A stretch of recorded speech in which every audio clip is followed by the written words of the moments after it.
સુરેન્દ્રનગરમાં ગેરકાયદેસર ગેસના રિફિલિંગ અને સંગ્રહનો પર્દાફાશ થયો છે. લીંબડી ધંધુકા હાઈવે પરની રેસ્ટોરાંમાં પુરવઠા વિભાગે દરોડા પાડ્યા, જ્યાં ગેસ સિલિન્ડરના ગેરકાયદે સંગ્રહણ અને વેચાણને લઈ કાર્યવાહી કરવામાં આવી. 54 ગેસ સિલિન્ડર સાથે 7 લાખથી વધુનો મુદ્દામાલ કબજે કરાયો. લાયસન્સ અને ફાયર સેફટીની મંજૂરી વગર સિલિન્ડરનું વેચાણ થતા કાર્યવાહી કરાઈ.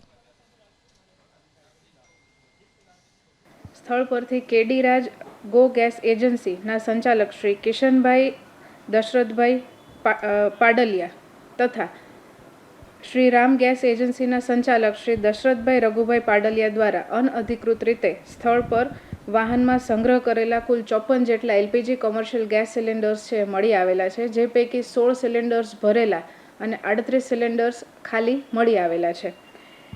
આ સિલિન્ડરને એજન્સીના પ્રોપ્રાઇટરશ્રીઓ દ્વારા કોઈપણ જાતના પરવાનગી, લાયસન્સ, ફાયર સેફટીના સાધનો, ફાયર એનઓસી તથા પેસોના પરવાના વગર રેસ્ટોરન્ટના કમ્પાઉન્ડમાં જાહેર સ્થળે અનધિકૃત રીતે વાહનની અંદર સંગ્રહ કરી અને વેચાણ કરતા હોવાનું ધ્યાને આવેલ છે.